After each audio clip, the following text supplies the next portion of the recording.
Gitu. Oke, baik. Jadi sistem pengendalian manajemen ini kita memakai acuan buku referensi dari Anthony, gitu ya. Ini nanti saya akan berikan bukunya, saya dapat dari perpustakaan dalam bentuk e-book, gitu ya.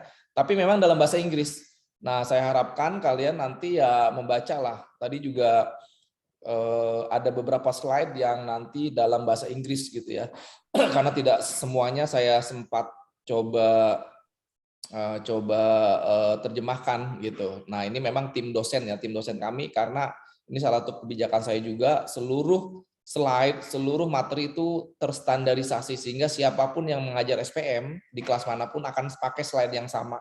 Nanti ujiannya juga sama-sama soalnya gitu, supaya kita terstandarisasi dengan baik gitu ya.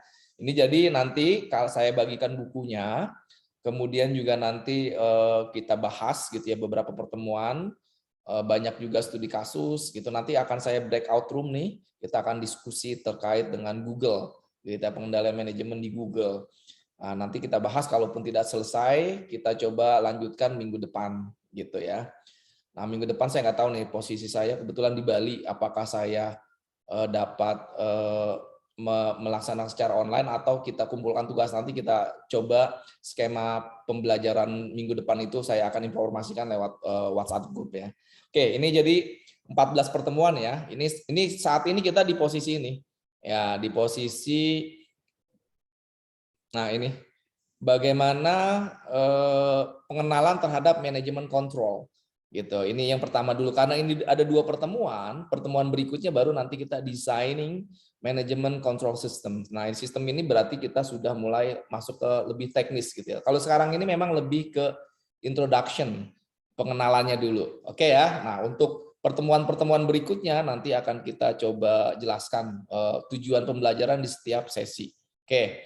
Nah, penilaian ini yang saya bilang, UTS sama UAS itu sama ya, 30% nih. Ini kebijakan saya yang buat sebenarnya. Kami ya di bidang akademik ini, nanti kalian minimal pertemuan itu 12 baru bisa ikut UAS atau UTS. Kalau ini UAS sebenarnya, kalau kalian jumlah pertemuannya kurang dari 12 misalkan, 11 itu 11, 10, apalagi ya di bawah 10 itu nggak bisa diperkenalkan untuk ujian. Makanya kalian harus aware di sini. Kalian harus lihat terus di KIS gitu ya, saya udah berapa pertemuan. Kalaupun nanti masih di tengah jalan kalian berhalangan, sangat berhalangan karena memang ada sesuatu yang tidak bisa ditinggalkan, ya bisa jadi saya kasih tugas gitu. Saya lihat dulu alasannya seperti apa gitu ya. Jadi minimal 12 pertemuan. Kalau lebih dari itu ya kalian absennya 3 gitu kan, 14 totalnya kan, kalian tidak diperkenalkan. Dan saya cukup strict di sini ya gitu ya. Strict artinya kalau tidak ada alasan yang kuat ya sudah gitu, kalian nggak bisa ujian seperti itu nilainya 10%. Dan ini yang 20 sama 30% ini sebenarnya tugas dan kuis. Saya akan rutin juga memberikan tugas, terutama untuk kuis. Kuis ini biasa nanti mungkin saya kasih Kahoot ataupun quizzes aplikasi, atau juga di keaktifan kalian. Makanya setiap kalian aktif itu akan saya catat gitu ya, akan saya catat sehingga saya bisa memberikan tambahan nanti nilai gitu ya. Nah, saya catat nih nanti. Jadi kalian coba aktif. Saya suka nih mahasiswa aktif. Nanti juga akan saya dorong kalian untuk terus aktif berdiskusi gitu. Ini ya, ini. Pokoknya ini harus kita sama-sama sepakati. Dan kontrak perkuliahan ya. Nah, ini sebenarnya kontrak perkuliahan offline, tetapi sekarang online. Mungkin hanya beberapa poin yang relevan. Yang satu itu agak sulit di ini karena kalian juga di mute gitu ya, tidak terlalu mendistraksi saya. Biasanya kalau saya menerangkan kemudian ada yang ngobrol, itu yang distraksi.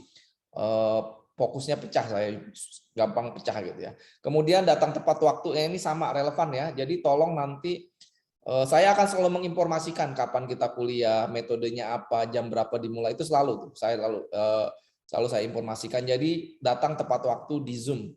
Nah, karena kita Zoom ya. Kalaupun tidak ada Zoom nanti kumpulkan tugas tepat waktu karena saya akan setting deadline-nya. Kalau sudah lewat ya kalian akan miss itu di 10%, 20% itu cukup gede itu 30%. Gitu ya. Makanya tadi saya bilang Jangan coba-cobalah begitu ya deadline, kecuali ada alasan yang sangat bisa dimaklumi gitu ya. Nah, ini. Kemudian nanti aktif menjawab, bertanya dan berdiskusi, dan Kahoot atau Quizizz mungkin akan saya gunakan. Seperti itu ya, kita sepakati ya. Nah, ini harus kita sepakati nih karena saya juga ingin melihat kalian itu disiplin gitu ya, disiplin sehingga bisa memberikan jejak nanti. Kalau kalian ini kuliah ini mungkin nanti habis ujian udah lupa gitu ya. Udah lupa tuh pasti. Nah, habis ujian sejam kemudian ditanya wah lupa gitu, apalagi setelah 1 bulan 2 bulan, apalagi kerja ya. Tetapi kalau yang tadi disiplin, kalian orangnya aktif, bertanya, berdiskusi, itu yang justru akan membentuk kalian selama 1 semester ini.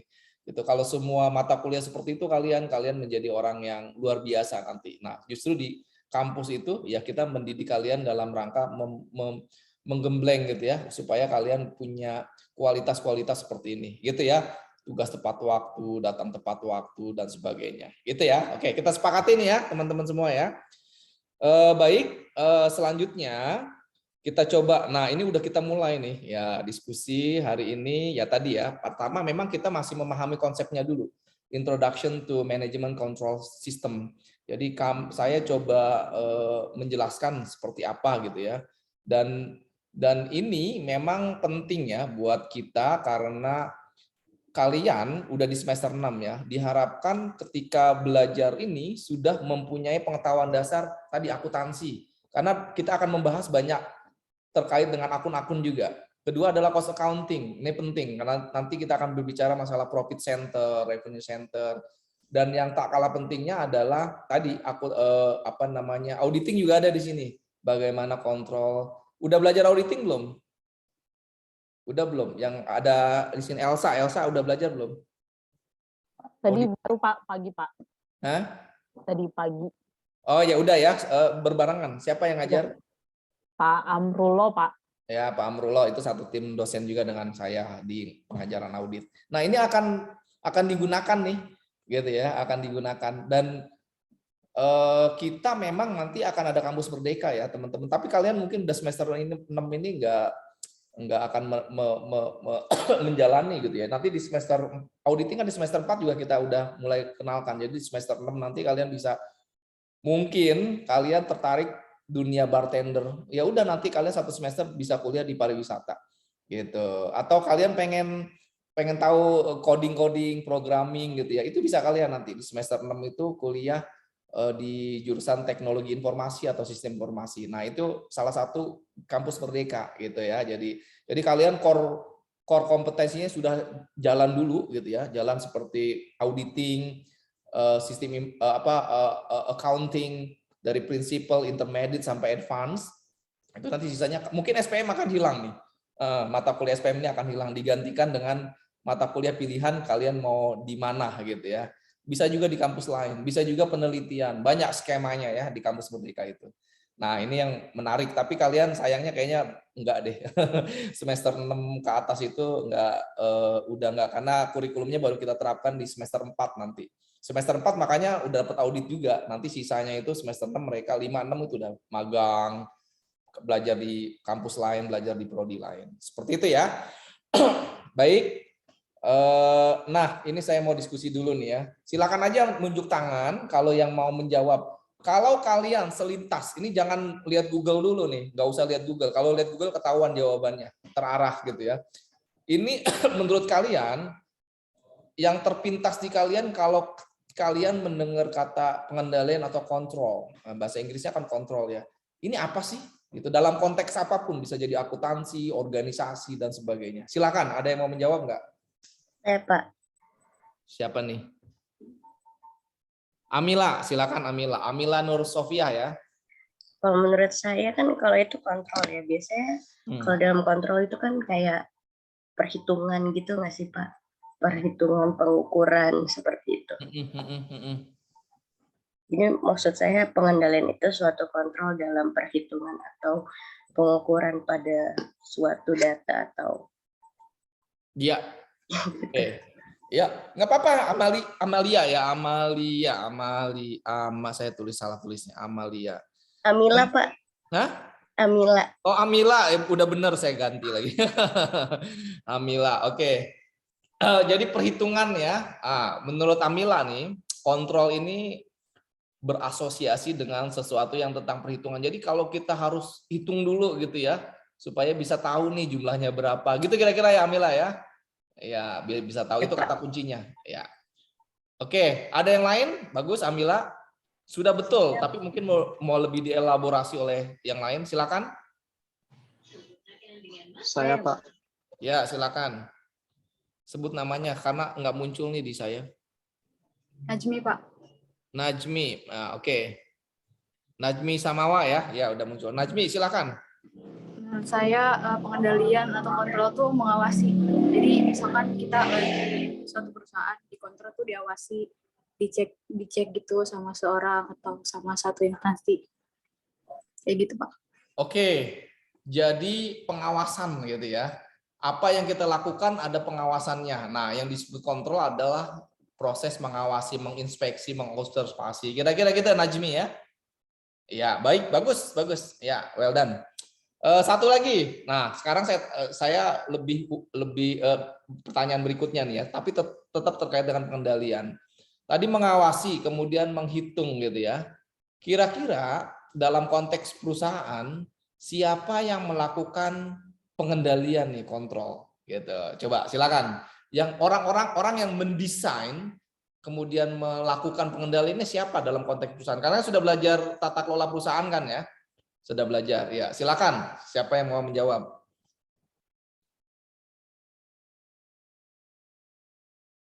Siapa? Dalam konteks perusahaan siapa sih? Nggak ada jawaban salah ya. Kalau jawabannya betul semua ya kita bubar saja. Kalian udah pinter berarti kan? Saya mau coba Pak. Ya boleh. Siapa nih? Siapa nih? Arsona Pak. Arsona. Namanya unik nih Arsona. Silakan Arsona. Menurut saya manajer Pak. Oke, manajer yang ya. mengatur. Iya. Jadi manajer melakukan pengawasan terhadap kepada siapa nih Arsona? Kepada karyawan yang berada di kantor itu Pak. Ya, pada karyawan ya, yang di bawah dia kan pasti kan? Iya Pak. Oke. Ya, oke Arsona. Terakhir, kira-kira ini udah bagus nih, udah bisa semua. Outputnya apa sih? Gitu ya. Output tujuan yang ingin dicapai dari adanya kontrol tersebut itu apa? Gitu ya. Outputnya. Kan tadi ada aktivitas melayani. Siapa yang melayani, mengawasi? Siapa yang melakukan? Ya manajer. Tapi output dan tujuannya itu apa? Tujuan dulu. Tujuan dan outputnya itu apa? Ya, saya silakan. boleh nyoba gak Pak? Destia. Boleh. Untuk Siapa dulu namanya? Ya? Destia Pak.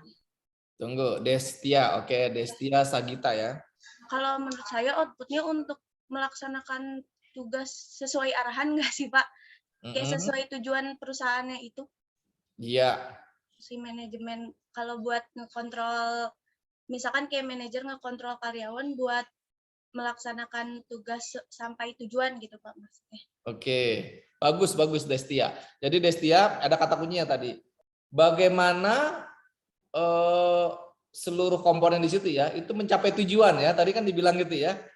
Jadi melaksanakan kemudian mencapai tujuan gitu. Jadi objektifnya adalah bagaimana memastikan para bawahan tadi ya, kalau konteksnya tadi Arsona itu bawahan gitu ya, itu berarti ya staff, manajer bawahan itu melaksanakan kegiatan berdasarkan tujuan yang ditetapkan gitu ya, dalam mencapai tujuan yang ditetapkan, begitu ya Destia ya?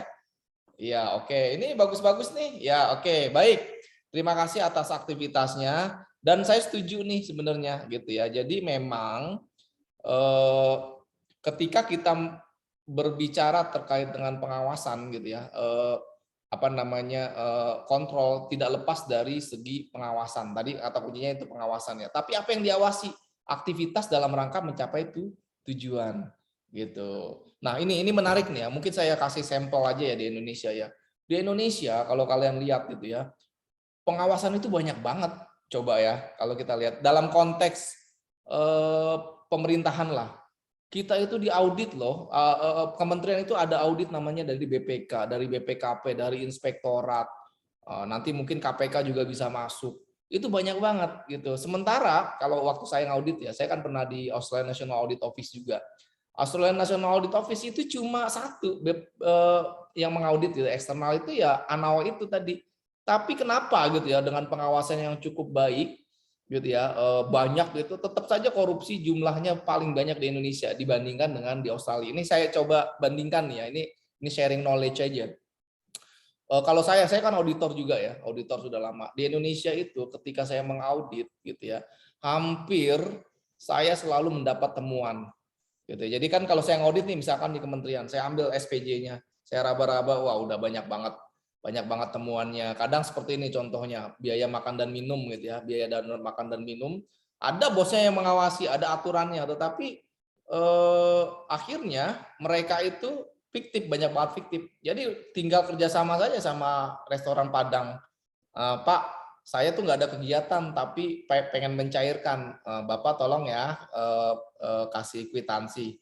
4 juta nih kita ada kegiatan, Bapak 2 juta, saya 2 juta, deal, dapat, nggak ada uangnya tuh sebenarnya, nggak ada kegiatannya, dia dapat, kita dapat kolusi gitu. Wah itu banyak banget tuh, kayak begitu banyak buat kita temukan. Tapi kan kalau kolusi susah ya, jadi saya harus konfirmasi dulu ke restoran Padang. Biasanya restoran Padang iya Pak, karena sama-sama bermain gitu ya. Makanya auditor itu paling sulit kalau dia kolusi, karena semuanya mingkem gitu, semuanya oke, iya betul. Kecuali dia main sendiri. Kalau main sendiri paling gampang gitu membuktikan. Wah, yang lain pasti bilang, "Oh iya Pak tuh dia main, saya nggak dibagi." gitu kan. Seperti itu. Nah, ini yang memang konteks ini yang sering, padahal pengawasannya banyak gitu. Kenapa bisa begitu? Gitu ya. Nah, kenapa bisa begitu?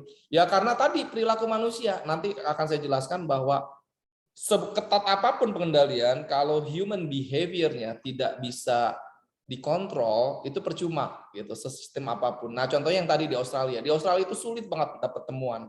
Bahkan sampai akhir pemeriksaan saya itu nggak dapat apa-apa. Karena kebiasaan Indonesia itu saya jadi bingung, ini kok susah banget ya, karena memang udah bagus. Contohnya di kementerian ya, kalau di kementerian itu mereka dikasih American Express card gitu ya, ataupun voucher lah. Ini yang paling sederhana, voucher bis. Jadi kalau mau ke kantor dikasih, kita tinggal masukkan voucher di bis, kalau habis nanti minta ke kantor. Tetapi mereka tidak pernah ada yang menggunakan untuk kepentingan pribadi. Jadi kalau mau ke pasar dia pakai voucher sendiri, gitu loh. Jadi mau ke kantor aja dia pakai. Ini contoh ya, contoh karena ya memang perilakunya sudah baik, gitu. Walaupun ya mereka rata-rata bilangnya I don't believe in God. Gitu. Jadi mereka sih statusnya Kristen gitu ya, mohon izin nih, mohon maaf. Tapi memang ketika saya tanya kapan ke gereja, saya ke gereja selama hidup tuh cuma 2 kali. Waktu saya menikah sama ibu saya meninggal, bilang gitu kan. Justru orang-orang Kristen Indonesia itu luar biasa, mereka tuh praktis gitu ya. Tapi ya di luar itu ya banyak itu yang dia status saja karena sudah sekedar selebrasi saja agamanya. Nah, tapi mereka nggak mau korupsi gitu, ya nggak? Kalau di kita kan ditakuti neraka, awas lo masuk neraka, ada ayatnya juga. Di Al-Quran kan jelas itu. Tapi tetap aja orang curi-curi gitu. Nah ini ada yang something wrong. Nah kita back to the laptop ya. Ini pengendalian tadi sudah sangat baik gitu ya dijelaskan. Kalau kita lihat di sini ya, ini tadi proses mengarahkan sekumpulan variabel. Variabel ini apa? Variabel itu ya tadi sumber daya manusia, keuangan, material dan sebagainya untuk mencapai tujuan gitu, untuk mencapai tujuan. Ini yang ini ya tadi dijelaskan oleh Oke. Ini ya, ini kata kuncinya nih, tujuan yang ditetapkan sebelumnya, goals, objectives. Jadi organizational goals or objectives. Begitu. Ini ya dalam pengendalian. Nah, biasanya tadi disebut juga Nur Sofia menghitung-hitung gitu ya di depan, itu termasuk bagian dari perencanaan. Oke, budget kita segini, kalian harus stick sama budget kita. Itu kan sesuatu juga kontrol. Makanya tadi Nur Sofia bahwa menghitung anggaran juga itu merupakan suatu kontrol. Nah, jadi perencanaan dan pengendalian itu bagian dari kontrol. Seperti itu ya. Oke, kita lanjut. Ini agak banyak nih masih. Ini sama. Organisasi itu kalian udah tahu sekelompok manusia berinteraksi. Nah, yang penting juga adalah strategi ini. Strategi adalah ketika kita ingin mendirikan perusahaan, pastikan kita punya strategi ya. Di negara itu kita ada strategi jangka menengah, jangka pendek, jangka panjang gitu. Misalkan Pak Jokowi nih, Pak Jokowi mungkin strateginya di dia jangka menengahnya itu pembenahan infrastruktur. Ya itu yang akan dilakukan, tujuannya adalah membangun infrastruktur. Yang dikendalikan apa? Ya bagaimana implementasi terhadap strategi tersebut dilaksanakan gitu. Ini ya perusahaan biasanya kalau yang profit organization kayak perusahaan itu ya profit, dia ingin untung gitu ya. Ya bagaimana supaya untung? Strategi perusahaan itu supaya untung seperti apa? Gitu. Ini ya. Jadi yang dikendalikan adalah strategi. Ya, ini contoh tadi variabel. Oke. Next. Nah, ini tadi kan sudah tahu tuh ya, pengendalian secara umum tadi ya. Sekarang kita masuk ke manajemen kontrol, pengendalian manajemen. Jadi lebih spesifik lagi nih, pengendalian manajemen. Nah, SPM kan sistem pengendalian manajemen, ada sistemnya. Apa yang dimaksud dengan pengendalian manajemen? Ini lebih spesifik ya. Jadi kalau tadi pengendalian secara umum, pengendalian manajemen kalau di sini ya. Nah, coba kalian lihat di sini. Ada beberapa kata kunci yang saya coba highlight di sini ya. Influence, ini ada juga systematic process, higher level manager dan lower level manager. Nah, ini definisi manajemen kontrol menurut literatur. Jadi apa? Jadi udah spesifik nih. Merupakan proses yang sistematis gitu ya. Proses yang sistematis bagaimana manajer atau manajemen tingkat atas, top level ya. Top level, higher level, biasanya CEO, direktur gitu ya. Direktur itu ke atas lah. Kalau di pegawai negeri mungkin eselon 1, eselon 2 gitu ya. Menginfluence. Nah, influence itu apa? Ayo. Mempengaruhi, Pak. Mempengaruhi, Pak. Menginfluence, mempengaruhi, betul ya. Mempengaruhi manajer di bawahnya agar manajer di bawahnya itu mengimplementasikan strategi yang sudah ditetapkan oleh organisasi gitu. Ini ya. Jadi inilah yang harus kalian pahami. Bagaimana dia menginfluence, mempengaruhi, mengarahkan gitu ya. Manajer di bawahnya, tolong dong kalian strict, kongruen dengan implementasi strategi kita itu. Nah, intinya ya, jadi itu menginfluence, caranya bagaimana ya nanti kita pelajari gitu. Intinya adalah manajer paling atas melakukan pengawasan, tadi bisa juga kita pakai kata pengawasan menginfluence ya. Lower level di bawahnya supaya mereka mengimplementasikan strategi. Pakai apa? Ya pakai teknik design using tools and techniques. Dan supaya mereka behave, ini yang saya bilang tadi, behave, berperilaku sesuai dengan tujuan organisasi. Ini yang susah sebenarnya. Bagaimana perilaku mereka kita kontrol. Nah, itu yang saya bilang tadi ya. Human behaviors cenderung untuk agak sulit nih. Kita udah ciptakan sistem tadi, contoh Indonesia dengan Australia misalkan ya. Karena behaviornya memang agak berbeda, culture-nya berbeda. Ya mau tidak mau kita menerapkan strategi yang berbeda gitu. Gitu ya. Oke. Ini paham ya di sini ya, intinya seperti itu. Oke, kita next. Nah, manajemen kontrol ini tidak lain tadi kan mempengaruhi ya, mempengaruhi manajer di bawahnya lah, disetting oleh manajer tingkat 3. Yang paling penting adalah adanya aktivitas decentralized organization. Apa itu decentralized organization? Organisasi yang desentralisasi. Jadi manajer yang atas memberikan kewenangan untuk manajer bawah, silakan kalian bisa memutuskan sendiri gitu. Nah, fungsi manajemen kontrol ini sangat erat kaitannya dengan fungsi desentralisasi. Kalau tersentralisasi kebalikannya ya, nggak perlu ada manajer juga nggak perlu, gitu kan? Kayak zamannya mungkin Soeharto gitu ya, terpusat semua. Kalau sekarang kan desentralisasi juga daerah. Jadi daerah itu diberikan kebebasan. Udah punya APBD silahkan kalian bikin aturan sendiri. Mau gajinya berapa, mau pakai apa, pembangunan, asal ada koridor aja tadi. Ada kita di pusat itu hanya memberikan acuan-acuan lah gitu ya. Misalkan pendidikan ya kalau bisa 20%. Itu saja. Tetapi terserah pemerintah daerah. Inilah yang sistem desentralisasi. Makanya pemerintah daerah itu punya kewenangan. Sama dengan konsep perusahaan. Perusahaan pun begitu. Perusahaan yang baik sebenarnya mendesentralisasikan. Tolong misalkan ya, saya CEO nih. Oke, marketing, kepala marketing kan manajer di bawah saya ya. silahkan, target saya cuma satu, tolong nanti tahun ini ada kenaikan revenue 10%. Caranya silahkan. Nah, kalau ada kesulitan nanti tanya saya. Nah, kira-kira gitu, dalam bahasa sederhana seperti itu. Jadi ada desentralisasi. Bukan semua dari CEO, marketing kamu harus begini, tolong lakukan pengecekan di sini. Ini ada customer bagus gitu ya. Kalau itu nggak perlu manajer, kalau itu langsung aja CEO staff semua isinya. Gitu ya. Di bawahnya staff semua. Nah, makanya dia punya manajemen yang baru kita kontrol, manajer itu. Manajer pemasaran, manajer produksi, kita kontrol supaya dia memang berperilaku sesuai dengan keinginan kita. Gitu ya. Jadi ada desentralisasi. Ini kunci ketika kita berbicara terkait dengan tadi pengendalian manajemen. Kalau ada pertanyaan silakan saja ya, langsung diinikan. Ini saya pikir sudah ya. Ini paling ada kata sistemnya aja ya. Sistemnya itu ya proses sistematis. Kalau pengendalian manajemen kan sudah tuh saya jelaskan di atas. Oke. Nah, ini yang sering terjadi nih. Sudah oke dikasih desentralisasi, tetapi tetap saja ada hal-hal yang tidak jalan gitu. Kita udah kasih desentralisasi nih, ternyata tidak jalan. Kenapa gitu ya? Nah, ini kenapanya ini sebenarnya ada 3 sebab gitu ya. Pertama, bisa jadi di sini ya, para manajer di bawah kita tuh tidak mengerti apa maksud dan tujuan kita dalam memberikan goals gitu. Bisa jadi kan? Oke, kita berbicara nih, misalkan tadi kita berbicara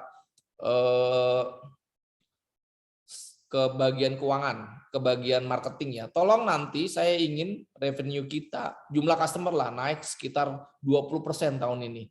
Oke, tetapi ternyata tidak dipahami dengan baik maksud kita nih oleh kepala marketingnya kita, direktur marketing lah. Nah, ini sering terjadi juga, akhirnya mandek di situ.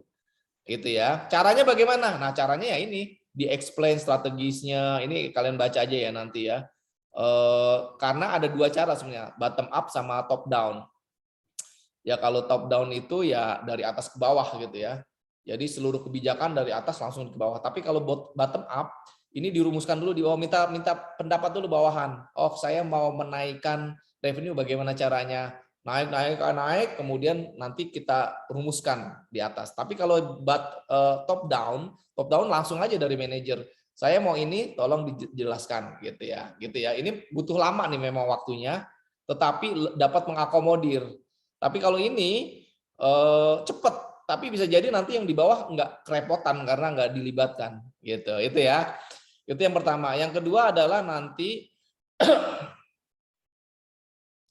tidak langsung setuju gitu. Ini kalau tadi dia tidak mengerti tujuannya, kalau ini tidak langsung setuju karena apa? Banyak motivasinya gitu kan. Jadi motivasinya kurang.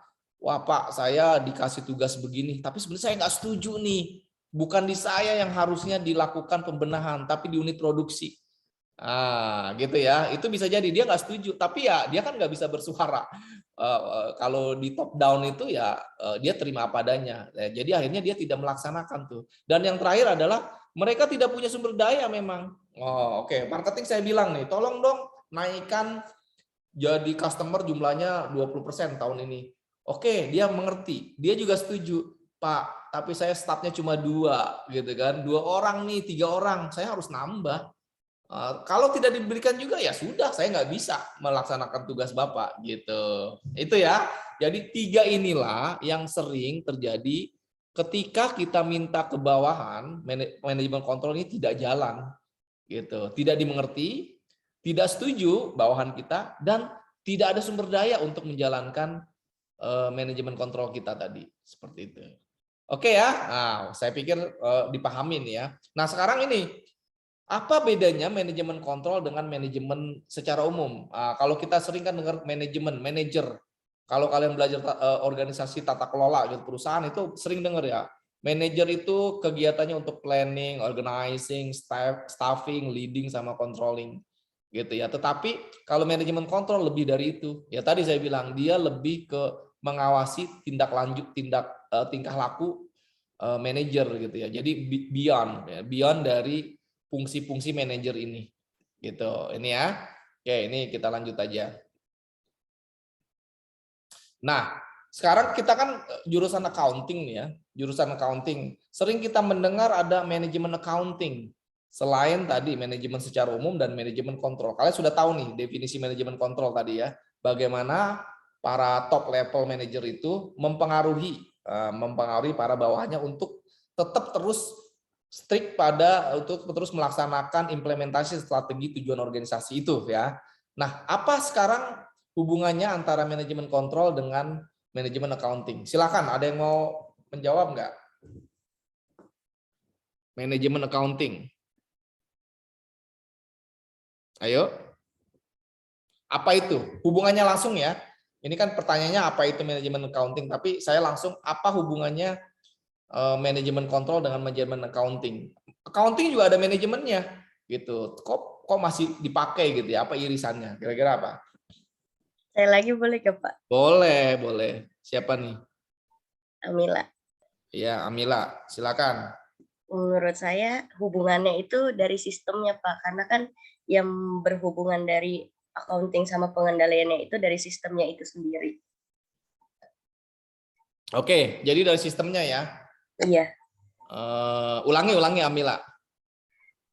Hubungan dari pengendaliannya manajemen kontrol dan manajemen accountingnya itu kan kalau manajemen kontrol itu kan tadi ada pengawasan Pak. Kalau accounting itu kan tadi kata Bapak ada yang tadi saya bilang itu perhitungannya itu. Jadi sistemnya itu Pak yang menghubungkan untuk mereka berdua itu. Oke, jadi menurut Amila ya, kalau saya tarik kesimpulan ya manajemen kontrol kan influence, tapi accounting itu ada sistemnya, sistem penggajian misalkan gitu ya. Iya Pak. Akuntansi itu yang dipakai untuk oleh manajemen kontrol gitu ya, sistemnya yang diambil gitu ya. Oke, ada yang mau menambahkan? Ya bagus.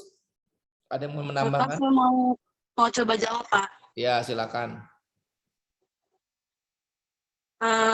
Siapa nih? Untuk Sonia Pak. Sonia kenapa videonya? Oke ya, udah muncul. Iya Pak. Maaf Pak, sinyalnya kadang suka kurang bagus Pak. Mohon maaf. Oke, silakan. Untuk hubungan antara manajemen pengendalian pengendalian dengan manajemen accounting. Tadi kan pengendalian itu adalah mengatur atau ada sistemnya tersendiri. Jadi ketika manajemen akuntansi melakukan atau perencanaan keuangan itu dikendalikan oleh pengendalian tersebut gitu Pak. Sehingga pengendalian akuntansi yang tadi perencanaan keuangannya itu bisa berjalan dengan sesuai yang telah direncanakan sebelumnya Pak. Seperti itu Pak. Bentar ya, saya ada tanda tangan dulu sebentar sedikit. Oke.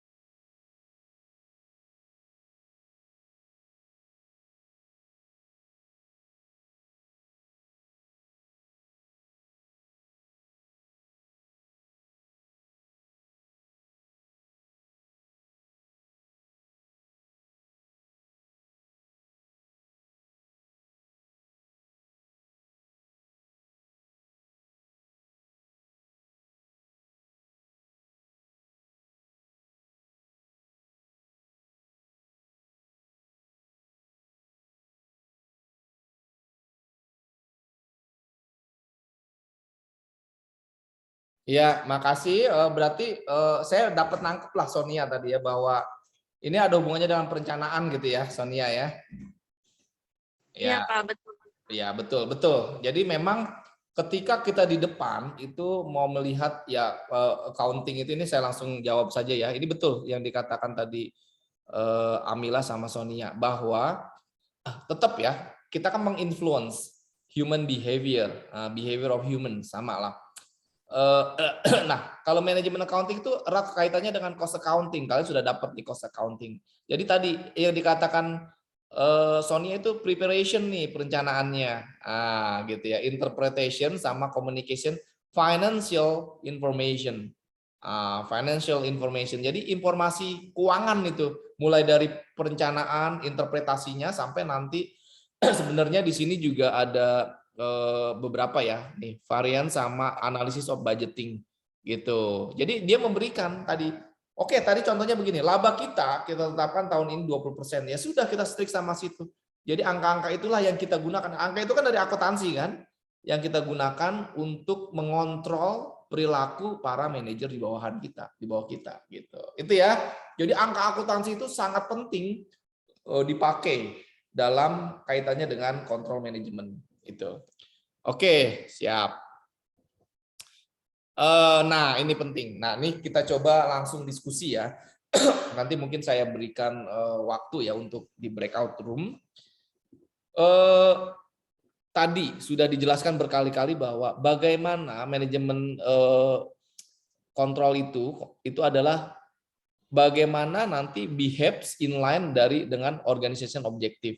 Nah, kalau kita lihat di setiap organisasi ini differ gitu ya. Jadi setiap organisasi itu agak berbeda konteksnya. Tadi saya bilang di Australia dengan Indonesia berbeda. Kemudian cara kontrolnya juga akan berbeda gitu. Perusahaan kereta api berbeda dengan perusahaan penerbangan gitu. Bisnis hotel berbeda nanti dengan bisnis hotel dah, hiburan lah dan sebagainya, berbeda dengan bisnis pelayanan IT gitu. Jadi memang masing-masing punya karakteristik sendiri. Oleh karena itu, karena kaitannya dengan human behavior ya, ini penting kita melihat konteks dari human behavior di mana para pegawai itu berada gitu. Gitu ya. Contohnya begini, Google ya lah ya. Indonesia lah, konteks Indonesia. Di konteks Indonesia itu tadi saya bilang sebagus apapun pengawasannya itu agak susah gitu ya. Kontrolnya agak susah dibanding dengan di luar negeri gitu ya, yang kontrolnya memang ya dikasih sistem aja udah jalan sendiri gitu ya. Tapi juga beberapa hal itu berbeda. Contohnya begini ya.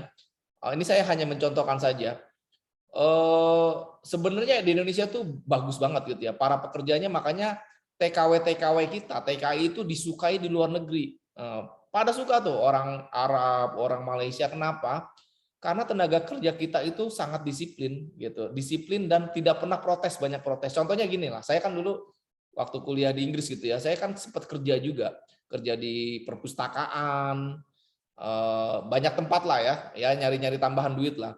Itu kalau saya bandingkan, jadi cleaning service juga pernah gitu ya. Nah itu pernah saya jadi cleaning service di kampus gitu ya.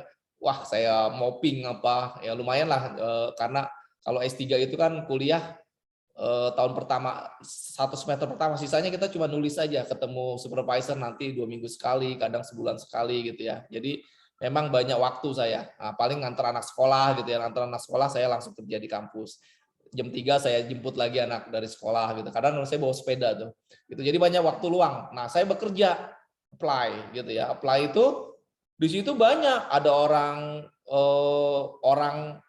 pelajar juga dari negara lain, ada juga Britishnya juga ada yang dari berbagai kasta gitu ya, ada yang bukan dari kasta daerah gitu ya. Nah kalau kita bandingkan dengan orang Indonesia itu paling rajin, paling misalkan begini, kalau kita nih ya, saya sering banget mengalami gitu ya, partner dengan British misalkan, mereka itu kalau udah jamnya udah ditinggal aja.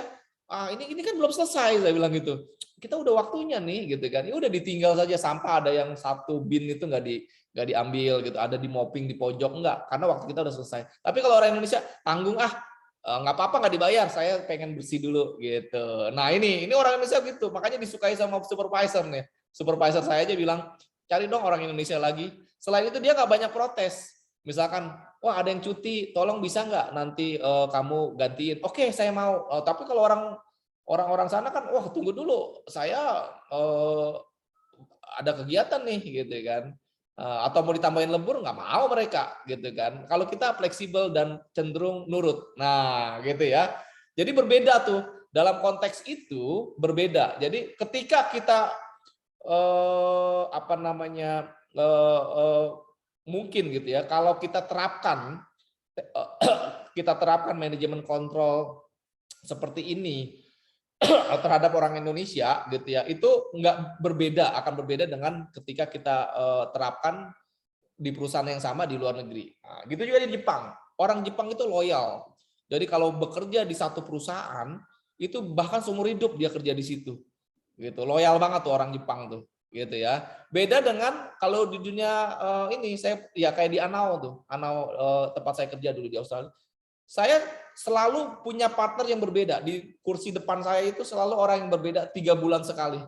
Gitu. Jadi ini orang baru lagi. Kadang wah udah nggak betah nih 2 minggu baru selesai. Wah kayaknya nggak enak nih ngaudit.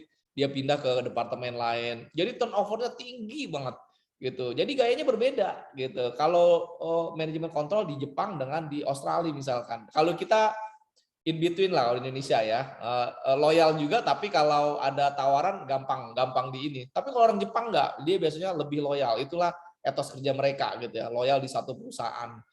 Baik dalam masa sulit dan sebagainya gitu ya. Nah ini akan berbeda gitu ya. Nah sekarang kita contohkan Google nih ya. Google ini kalian pasti tahu lah siapa sih nggak kenal Google ya. Ini Google.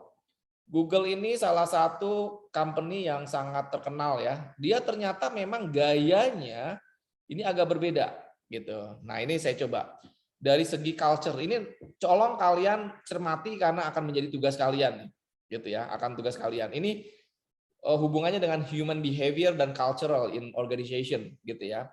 Google Culture di sini.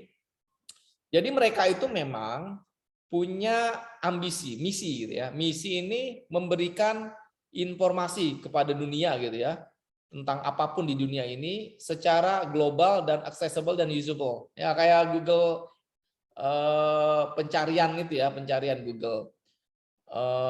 Itu kan kalau kita klik apa saja itu bisa dipakai semua orang gitu ya. Jadi informasi itu sekarang luar biasa. Jadi kalau kalian tuh antara bodoh dengan pintar itu sebenarnya tipis-tipis saja. Hanya kemauan saja untuk mengklik gitu kan. Nah, itu ya. Jadi informasi semua ada sebenarnya di situ. Itu tujuannya Google. Nah, Google ini dalam rangka mencapai misinya ini sebenarnya dia memberikan give smart people space to innovate. Jadi fleksibilitas yang luar biasa kepada para pegawainya untuk berimajinasi, untuk menyampaikan ide, gitu ya. Makanya kalau di Google itu mereka nggak punya dedicated desk, gitu ya. Jadi satu ruangan ada 10 employee, mejanya paling 2 tuh. Jadi siapa aja bisa di situ. Orang kerja bisa di kantin, bisa di taman. Kalau kita lihat ya kantornya Google itu kan kalian search aja nanti itu kayak playground ya, kayak playground di mall-mall tuh buat anak-anak. Jadi di situ ada apa saja gitu. Di BPK juga diterapkan di beberapa unit nih. Jadi kita nggak punya meja khusus. Siapa yang datang duluan silakan di situ. Tapi nggak boleh ada barang. Ketika selesai masukin di locker. Gitu ya. Jadi meja. Tapi dari BPK kan 10 orang ya 10 desk. Tapi bebas desknya. Nah kalau di Google nggak. Bahkan mungkin nggak ada desknya. Desk itu kursi, meja gitu ya. Nah, jadi mereka dikasih space untuk berimajinasi. Yang dihargai adalah imajinasi mereka, ide. Jadi dia tidak, ini culture-nya ya, dia tidak berdasarkan jam kerja yang fix, tapi fleksibel banget. Nah, ini project based. Jadi mereka itu seperti perusahaan startup lah. Nah, dia bilang kan, ini menurut Google, ini kan dari pernyataan Google ya, maintain startup culture. Startup culture itu kan tidak ada, terutama di IT ya. Kerjanya yang dari jam 9 sampai jam 5 masuk kantor, pulang gitu. Besok lagi begitu enggak. Mereka itu work days-nya bebas. Yang penting dikasih project base. Gitu ya. Jadi project base terserah mau masuk mau tidak, mau kapan rapatnya. Pokoknya tim ini harus menghasilkan misalkan saya mau pengen ada sesuatu sosial media, misalkan ya sosial media yang baik gitu ya, penyaing dari Facebook gitu ya, Google Plus dulu, tapi gagal akhirnya kan. Oke, jadi akhirnya ada beberapa proyek gitu yang mereka itu pokoknya terserah jam kerjanya mau diatur saja lah. Yang penting nanti 3 bulan atau 6 bulan saya setting, kamu sudah ada konsep. Nah, di sini juga begitu, udah ada konsep. Nah, di sini dibilang no retribution, tidak ada tidak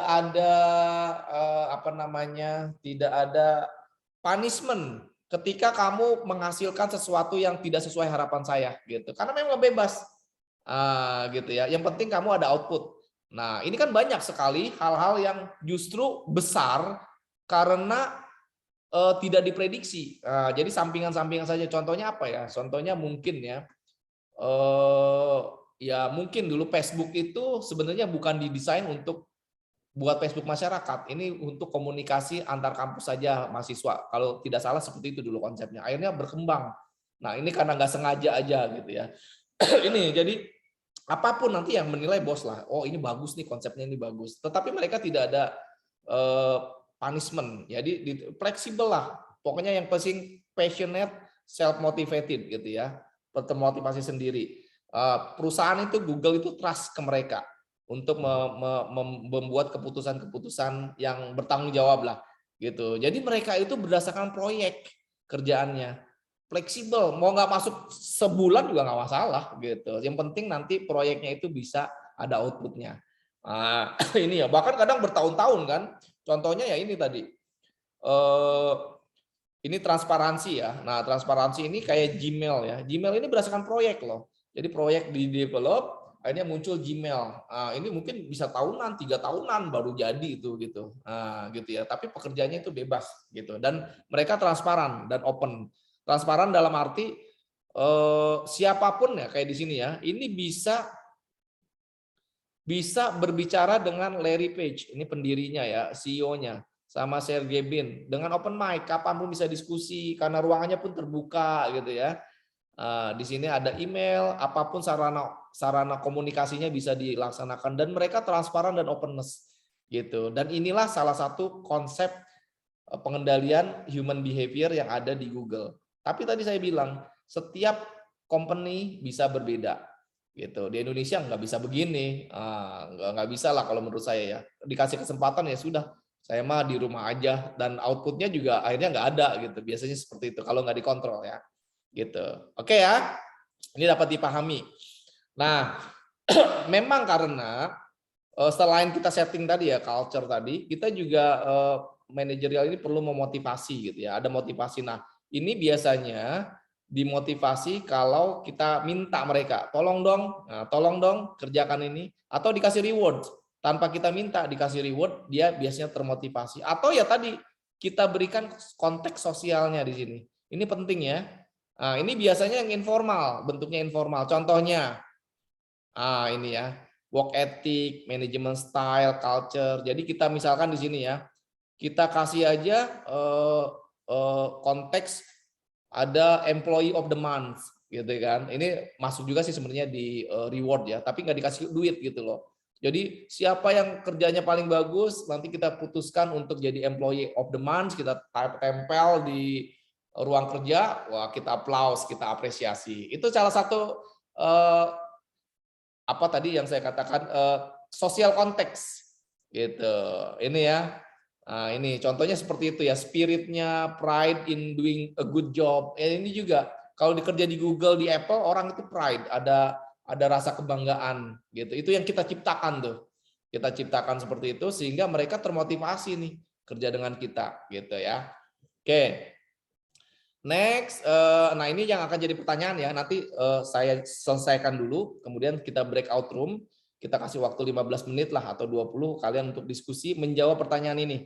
Ini ya, menjawab pertanyaan ini. Saya ulangi ya, tadi di kelas sebelumnya ini banyak yang bertanya, nggak paham. Pertanyaan ini dijawab berdasarkan studi kasus yang ini tadi. Google nih, Google Culture, Google Project Base, sama Openness. Jadi yang saya tanyakan adalah di sini ya, identifikasi sebenarnya kontrol apa yang ada di Google tersebut kepada para manajer dan employee-nya. Behavior-nya ya, kontrol behavior. Kemudian ditanya apakah bisa diklasifikasikan sebagai budaya kerja. Kenapa? Dan satu lagi adalah potensial cost, kerugian kan, cost ini biaya dalam menerapkan culture tadi, gitu. Biaya yang muncul, kerugiannya lah kira-kira seperti itu. Ini nanti kalian akan diskusikan ya. Ingat nggak boleh salah lagi. Ini dalam bahasa Inggris. Mohon maaf, tapi saya sudah terjemahkan tadi. Oke, nah yang terakhir ini penting juga. hakikat pengendalian. Setelah kita tahu, kita sistemnya kita buat, kemudian culture-nya, behavior-nya kita tahu, sekarang adalah bagaimana kita mengetahui apakah ada yang salah atau tidak dengan kontrol yang kita buat. Nah, ini ada teorinya nih. Makanya nanti kita buat suatu sistem yang ada nanti detektornya, ada selektornya, ada efektornya. Itu contohnya apa? Contohnya gini, tubuh kita, temperatur tubuh ya. Temperatur tubuh, tapi ini otomatis ya, bukan dikendalikan karena ciptaan Allah lah sebenarnya. Ciptakan kendali manajemen juga nih sebenarnya. Ketika kita ada kuman masuk, dia pasti tubuh itu mendeteksi gitu ya.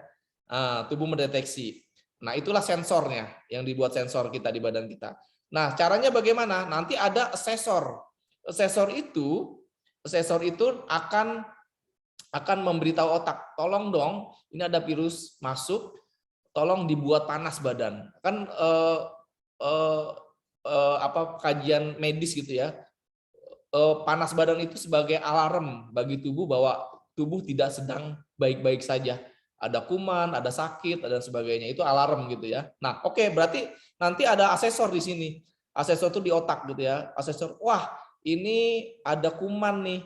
Ya udah, kita harus melakukan penaikan suhu badan. Nah, jadi secara otomatis tuh di otak kita di bagian belakang ini yang mengatur suhu badan, dia akan naik. Nah, ini yang disebut dengan direktor yang mengarahkan, tolong kamu naik berat badan, naik suhu badannya gitu. Nah, ini ada jaringan komunikasi ya, saraf tadi, jaringan otak, saraf dan sebagainya. Begitu juga termostat nih. Ini self regulating juga sama dengan pengatur di tubuh gitu ya. Jadi kalau kalian di AC nih ya, AC mobil biasanya. Kalau AC mobil yang biasa auto itu bisa kita setting 25 derajat Celcius, setting gitu ya. Ternyata kita on kan suhu di ruangan mobil itu 27. Nah, berarti ada sensor dulu. Sensor wah ini suhunya 27. Baru nanti mesin itu di AC itu kan ada sistemnya lah ya. Wah, kita harusnya 25 nih. Gitu kan, 25. Sementara suhu sekarang itu 27. Berarti dia ses otaknya dari mesin AC tadi itu ya udah kita turunin. Nah, dengan cara apa? Disuruh kipasnya lebih banyak lagi berputar gitu. Gitu ya. Itu contohnya tuh. Nah, itu yang self control. Tetapi kita di dalam konteks organisasi nggak semudah itu gitu ya. Nah, ini kalau kita samakan dengan perilaku pengemudi nih ya. Nah, perilaku pengemudi contohnya begini. Ini sama nih. Kita lagi ngebut nih, bukan ngebut ya, lagi jalan di Jagorawi lah. Di Jagorawi itu sebenarnya kalau di luar negeri ada batas kecepatan 100 km. Di situ juga ada sebenarnya, tapi nggak efektif lah. Nggak ada kamera pengawas ya. Misalkan di luar negeri lah. Luar negeri maksimum speed, ada kamera di situ 100 km per jam. Gitu. Ternyata kita lihat, nah sensor kita nih, mata kita melihat, wah ini 120 saya lagi nyetir nih. Gitu kan, 120, sehingga ada sensor tuh. Otak kita langsung asesor kan, mengevaluasi nih. Wah, kita kelebihan 20 km per jam. Nah, gitu. Sehingga otak kita menyuruh kaki kita untuk tolong rem sedikit-sedikit supaya nanti sampai 100 km per jam saja. Nah, baru kaki melakukan aksi setelah diperintahkan otak. Nah, jadi tadi detektor tuh mulut kita, mata kita, selektor otak kita, yang direktor kaki kita. Gitu ya. Nah, jadi di detektor dulu mata kita mendeteksi ada perbedaan antara speedometer kita dengan sign yang ada di situ harus 100 km di jalan itu. Nah, berarti nanti otak kita meng-assess nih, oh terjadi kelebihan. Gitu. Tolong nanti otak itu memerintahkan kepada kaki untuk mengerem gitu. Itu normalnya begitu tuh kalau otomatis ya. Tapi kan manusia, yang namanya manusia nggak semua orang sama gitu. Ada yang bandel juga. Nggak apa-apalah. Malah saya tambah, bukannya nginjek rem tapi dia nginjek gas, nambah lagi jadi 130 km per jam gitu. Itu ya. Itu banyak banget seperti itu. Makanya perlu dikontrol gitu. Kalau nggak dikontrol behavior human, ya sudah banyak banget. Ada yang mau ngegas, ada yang tiba-tiba ngerem gitu ya, sengaja mau menciptakan chaotic gitu ya, bisa jadi itu. Nah, inilah yang perlu kita kontrol. Caranya ya itu tadi dengan adanya detektor, selektor, dengan efektor. Gitu ya, paham ya? Mudah-mudahan paham nih. Dan di sini ini sudah nih, ini saya sudah coba jelaskan tadi, nggak perlu saya jelaskan lagi. Ini juga sama, nanti kalian baca sendiri. Dan yang terakhir adalah ini ya, ini untuk bahan diskusi ya. Nanti bahan diskusi sekarang dengan yang kita lihat kalau tidak selesai ya minggu depan. Tapi kalian diskusi dulu. Yang tadi Google, satu lagi adalah bagaimana nanti sistem top down ke bawah dengan bottom up ini kalian dilaksanakan dalam konteks manajemen kontrol gitu ya. Nanti kalian baca lagi gitu ya. Nanti kalian baca. Saya sharing aja ya slide-nya. Saya sharing slide-nya. Di mana nih? Enaknya di mana? Saya tadi belum masukin di LMS soalnya. Sharing slide-nya di mana? Komtinya siapa di sini ya? Saya, Pak. Siapa? Rizwan. Rizwan ya. Oke, saya sharing di WA aja ya. Baik, Pak. Langsung di WA grup juga nggak apa-apa, Pak. Iya, di WA grup ya. Sorry, di WA grup. Saya share ini SPM ya. Oke, Sabtu. Jam 10.45 harusnya ya. Kalau di jadwal saya salah kasih nama. Ops. Iya. Ini nggak bisa.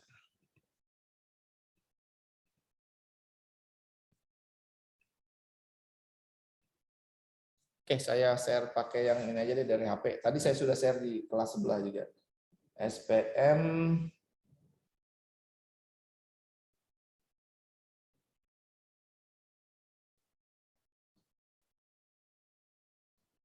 Bentar ya, mohon izin. Oke.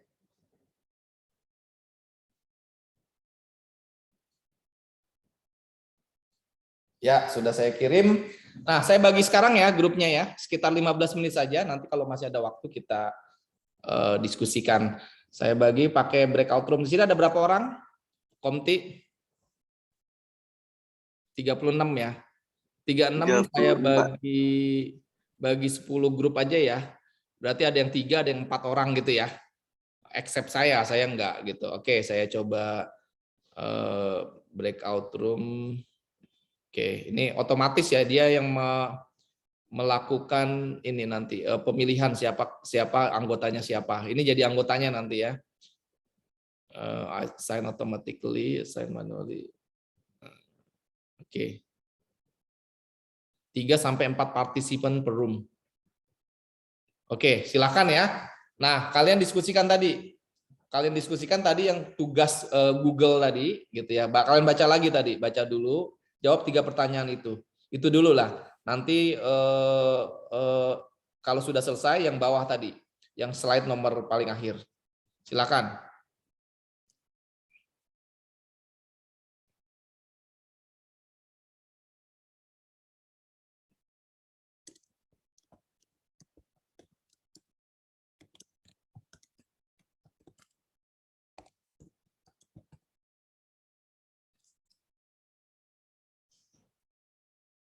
Oke, di sini ada ini ya, Makfira dan kawan-kawan. Silakan ya, saya nanti juga akan muter-muter di grup yang lain. Silakan. Anggap saja saya nggak ada di sini ya.